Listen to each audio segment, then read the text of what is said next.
अस्सलाम वालेकुम दोस्तों, हिजामा या कपिंग इलाज का एक ऐसा तरीका होता है जिसके जरिए जिल्द, बाल और जिस्म से जुड़ी कई सारी बीमारियों को ठीक करने का दावा किया जाता है और ये दुनिया भर में बहुत ही ज्यादा मकबूल होता जा रहा है, जो कि इंसानी जिस्म को सेहतमंद बनाने के लिए और आपकी बॉडी में जो गंदा खून और जहरीले टॉक्सिन्स हैं उन्हें बाहर निकालने में इंतहाई मददगार है। खास तौर पर अरब ममालिक में यानी कि मिडिल ईस्ट में, और यहाँ तक के एथलीट्स भी इस इलाज को अपनाते हुए बहुत ही ज्यादा देखे जा रहे हैं और इसके बेशुमार फवायद हैं। लेकिन क्या यह सच में काम करते हैं? इसे कराने के क्या क्या फायदे और क्या क्या नुकसान हो सकते हैं? हिजामा कब, कैसे और जिस्म के किन किन हिस्सों पर कराना चाहिए? किन को हिजामा कराना चाहिए और किन को नहीं कराना चाहिए? और इसे कराते वक्त किन किन बातों का ख्याल रखना चाहिए? इन सारी बातों के बारे में आज की इस वीडियो में हम बात करेंगे। सबसे पहले बात करते हैं कि हिजामा होता क्या है और ये किस तरह से काम करता है। दोस्तों, एक वक्त के बाद हमारे जिस्म का गंदा खून जिल्द के नीचे वाले हिस्से में आकर जमा होने लगता है, जिसको कि जिस्म से अगर बाहर ना निकाला जाए तो ये कई सारी बीमारियों की बुनियादी वजह बनता है। और इसी गंदे खून को निकालने के लिए हिजामा थेरेपी का इस्तेमाल किया जाता है, जिससे कि खून साफ होता है और कई सारी बीमारियां आहिस्ता आहिस्ता ठीक होने लगती हैं। वैसे हिजामा को कपिंग थेरेपी के नाम से भी जाना जाता है, जो कि ऑलमोस्ट 3 तरीके के होते हैं: डायनेमिक कपिंग,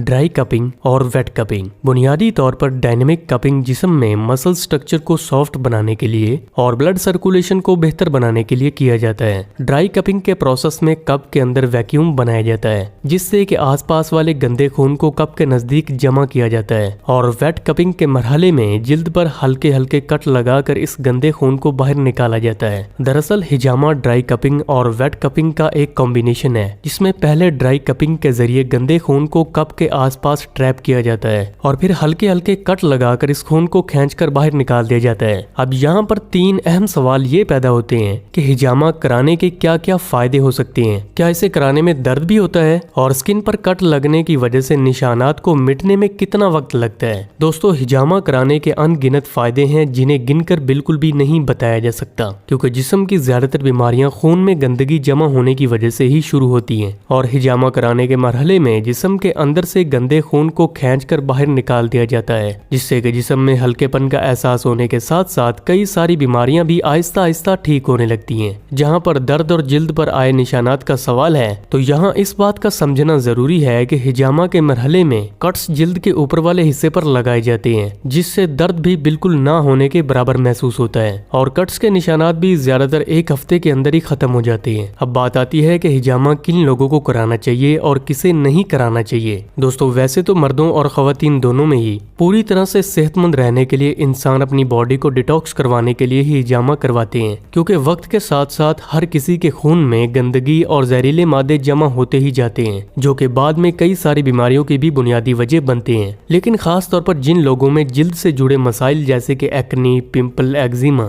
सोराइसिस, बालों का झड़ना, लीवर से जुड़े मसाइल, high blood pressure, high cholesterol, arthritis यानी जोड़ों में दर्द, माइग्रेन, बार बार होने वाला सर दर्द, हार्मोनल प्रॉब्लम जैसे कि थायराइड, पीसीओडी, मोटापा, सेक्सुअल प्रॉब्लम, बार बार सर्दी, जुकाम और खांसी का होना, एज़मा, इनफर्टिलिटी यानी मर्दों और औरतों में बांझपन यानी औलाद पैदा न होना, कमजोर हाजमा और इम्यूनिटी को बढ़ाने के लिए हिजामा करवाना बहुत ही बेहतर ऑप्शन हो सकता है। ये भी पैदा होता है कि कितनी उम्र के लोगों को हिजामा करवाना चाहिए। दोस्तों, वैसे तो हिजामा करवाने के लिए कोई खास उम्र का तयन नहीं है, क्योंकि ये इंसान की फिजिकल सिचुएशन पर डिपेंड करता है। लेकिन फिर भी 12 साल से कम उम्र और 50 साल की उम्र से ज्यादा लोगों को हिजामा नहीं करवाना चाहिए, या फिर अगर हिजामा करवाते भी हैं तो हिजामा करने वाले माहिरीन से इस बारे में मशवरा जरूर करें और उनकी सलाह के बगैर हिजामा ना करवाएं। अब बात आती है कि जिस्म के किन किन हिस्सों पर हिजामा कराना चाहिए। दोस्तों, यहाँ पर अलग अलग मसले के लिए जिस्म के अलग अलग हिस्सों पर हिजामा किया जाता है, इसीलिए आपको जो भी प्रॉब्लम है वो हिजामा थेरेपिस्ट यानी कि हिजामा करने वाले को 17, 19 और 21 की तारीख को, जब चांद की रोशनी ज्यादा होती है, इस दौरान हमारे ब्लड पर चांद का बहुत बड़ा असर पड़ता है और इन दिनों में हिजामा करवाना सुन्नत तरीका माना जाता है। क्योंकि दोस्तों, हदीस में आता है कि मेराज पर मोहम्मद सल्लल्लाहु अलैहि वसल्लम को अल्लाह सुब्हानहू व तआला के फरिश्तों ने हिजामा करवाने की सलाह दी थी। इसीलिए इसके नुकसान का तो सवाल ही पैदा नहीं होता, बल्कि इसके बेशुमार फायदे ही फायदे हैं।